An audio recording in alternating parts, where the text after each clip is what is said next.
உபாகமத்தினுடைய புஸ்தகம் 33வது அதிகாரம் அதனுடைய 12வது வசனத்தை நான் வாசிக்கிற போது, பென்யமீனை குறித்து, யாவாவுக்கு பிரியமானவன் அவரோடே சுகமாய் தங்கியிருப்பான், அவனை எந்நாளும் அவர் காப்பாற்றி அவன் எல்லைக்குள்ளே வாசமாயிருப்பார் என்றான். ஆமென். வாசிக்கப்பட்ட வேத பகுதியில் தேவன் திட்டமும் தெளிவாக சொல்கிறார், பென்யமீன் அவன் யாவுக்கு பிரியமானவன், அவன் அவர் ஆசீர்வதிக்க போறார், அவருடைய சித்தத்தின்படி அவரை நடத்த போறார். ஏன் அப்படின்னா, யாக்கோபின் 12வது மகன் ராகேலுக்கு 2வது மகன், இவனை அதிகமாக யாரும் நேசிக்கவில்லை. ஆனால் இவனை தேவன் நேசித்தார். இங்கதான் சிக்கல். யாரால் யார் வெறுக்கப்படுகிறார்களோ, ஆனால் அவர்கள் உண்மை உள்ளவர்களாக இருந்தால், நான் எங்கள் அப்பாட்ட சண்டை போட்டு எங்கள் அப்பாவை அடிப்பேன், எங்கள் அப்பாவை பிடிப்பேன், அதனால் எங்கள் அப்பா வெறுத்துருவார், அதனால் என்னை கடவுள் நேசிப்பார் அப்படின்னா அது முட்டாள்தனம். நான் என் தகப்பனுக்கு உண்மை உள்ளவனாக இருக்கிறேன், என் தகப்பனுக்கு செய்ய வேண்டிய கடமைகளை செய்கிறேன், ஆனால் என் தகப்பன் என்னை வெறுத்து விடுகிறான் என்று சொன்னால், அந்த ஸ்தானத்தில் என் தகப்பன் தேவனாய் கடந்து வந்து என்னுடைய காரியங்கள் எல்லாவற்றையும் சரியாய் செய்து தருவார். இது யாக்கோபுடைய சந்ததியில பென்யமீனுக்கு கிடைத்த ஆசீர்வாதம். இப்ப நம்ம எப்படி இருக்கிறோம்? நாம் தேவனுக்கு பிரியமா இருக்கிறோமா? நான் முதல்ல யார்கிட்ட கேட்பேன் அப்படின்னா, அப்பாட்டையும் அம்மாட்டையும் கேட்கணும். மனசாட்சிப்படி அவங்க சொல்லணும், என் பிள்ளை நல்ல பிள்ளை, பொய் சொல்லாமல் சொல்லணும். அடுத்தவங்களுக்கு தெரியாது, நமக்கு தான் தெரியும். பெத்தவனுக்கு தான் தெரியும், மற்றவனுக்கு தெரியாது. மற்றவன் பொய்யே நம்புவான். எங்கள் அம்மாவுக்கு தான் தெரியும் நான் யார், எங்கள் அப்பாவுக்கு தான் நான் தெரியும் நான் யார். பிரைசியாசுவா, அவரால் கூடாத காரியம் ஒன்றும் இல்லை. நீ நினைக்கிறது எதுவும் நடக்காது, அவர் நினைக்கிறது தான் நடக்கும். போல இதை நம்பு. பென்யமீனுடைய வாழ்க்கையில் தேவன் அதை செய்தார். அல்லேலூயா, அல்லேலூயா. தானியேல் 9வது அதிகாரம் 23வது வசனத்தை வாசிங்க. நீ மிகவும் பிரியமானவன், ஆதலால் நீ வேண்டிக் கொள்ள தொடங்கின போதே கட்டளை வெளிப்பட்டது, நான் அதை அறிவிக்க வந்தேன். ஆமென். இப்போதும் சொல்லுகிற வார்த்தையை நீ கவனித்து கேட்டு தரிசனத்தை அறிந்து கொள். நல்ல கேளுங்க. நீ எனக்கு பிரியமானவன். ஏன்? அவருடைய சித்தத்தை அவன் செய்ய ஆசைப்படுறான். நீ வேண்டிக் கொள்ள தொடங்குவதற்கு முன்பே என்னிடமிருந்து கட்டளை பதில் வந்தது. எப்படி? அப்ப பிரியமானவனுக்கு மட்டும்தான் ஜெபம் கேட்கப்படும். நீங்க யாரா வேணா இருங்க, ஆணாயிரு, பெண்ணாயிரு, ரவுடியாயிரு, பணக்காரனாயிரு, ஏழையாயிரு, கோழையாயிரு, தேவனுக்கு நீ பிரியமா இருக்கிறியா, தேவ சித்தம் செய்றியா, கான்செப்ட் எவ்வளவுதான். ஆமேன். நான் ஒரு ஈஸி கான்செப்ட் சொல்லி தரட்டா? புகழ்ச்சிக்கு மயங்காத யாரும் கிடையாது, புகழ்ச்சிக்கு மயங்காத ஒன்றும் கிடையாது. உன் தேவனை ஏமாத்துறதுக்கு ஒரு வழி நான் சொல்லி தந்தேன், நீ செஞ்சா நீ அவருக்கு பிரியமா நான் மாறிடுவேன். கான்செப்ட் புரியுதா? ஏன்னா நான் அப்படி தான் பண்ணுறேன். எனக்கு சில தந்திரங்கள் பைபிள் கற்று தந்திருக்குது. அந்த தந்திரத்தின் வழியில் நான் தேவனை தேடுகிற போது தேவன் எனக்கு பிரியமானவராய் என்னுடைய காரியங்களை செய்கிறார். அல்லேலூயா. அப்போ தந்திரம் தெரியணும். தந்திரம் தெரியலைன்னா என்ன அப்படின்னா அவரை துதி, வேற ஒன்றும் செய்யாத, துதி. துதிச்சா என்ன நடக்கும் தெரியுமா? வேதம் என்ன சொல்ல தெரியுமா? துதிக்கு பயப்படத்தக்கவர் என் தேவன். அப்ப எப்படி துதிக்கணும்? வீட்டில இருந்து ஓயாம துதிக்கணும். ஆனா எல்லாம் கிடைக்கும், கிருபை கிடைக்காது.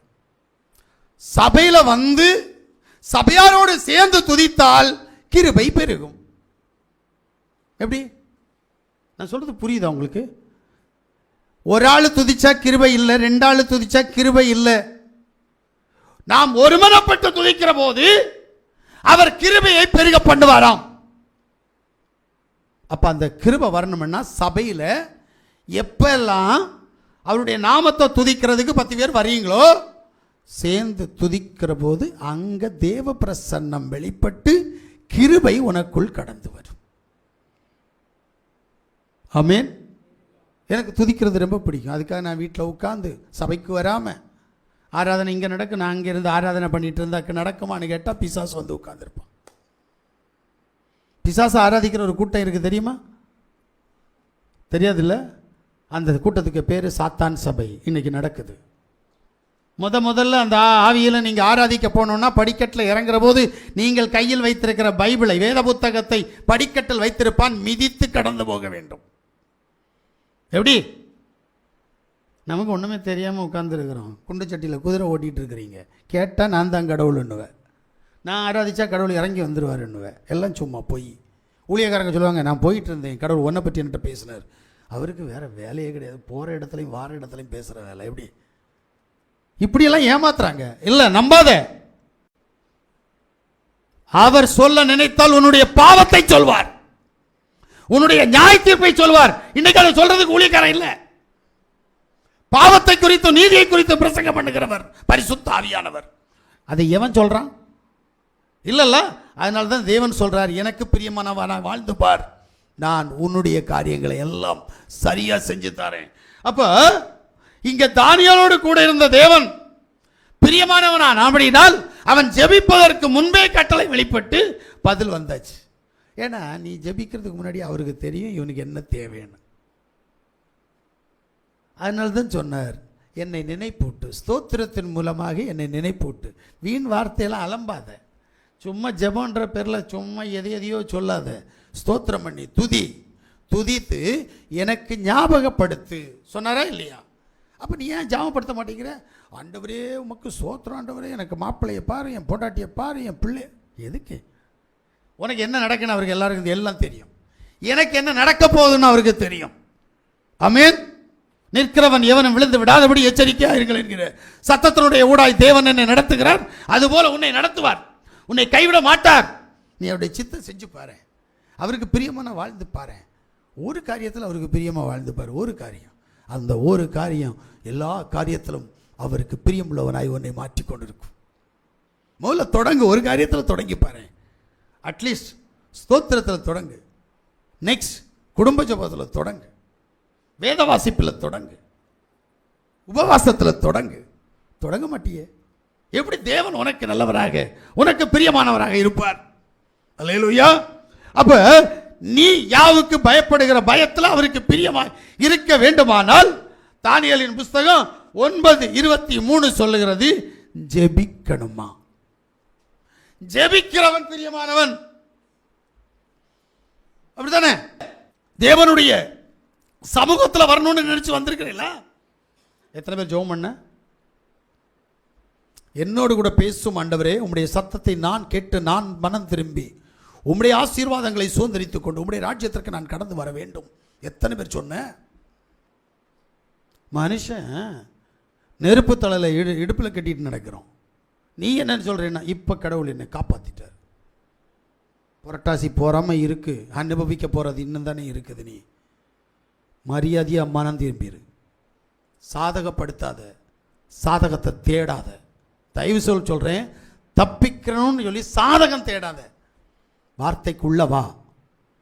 வார்த்தை உனக்கு என்ன சொல்லுதோ அதன்படி நடந்தால் தேவனே உன்மேல் மனமிறங்கி அதை மாற்ற வல்லமை உள்ளவர். பிசாசு பயப்படும் தெரியுமா? நீ இந்த வார்த்தைக்கு கட்டுப்பட்டா பிசாசு உன்னை பார்த்து பயப்படும். இதுக்கு நீ கீழ்ப்படிஞ்சா பிசாசு நடுங்கும். பாரு, ஏன்னா வேதம் சொல்லுது, ஜெபிக்கிறவன் அவருக்கு பிரியமானவன். ஜெபம் இருக்கா?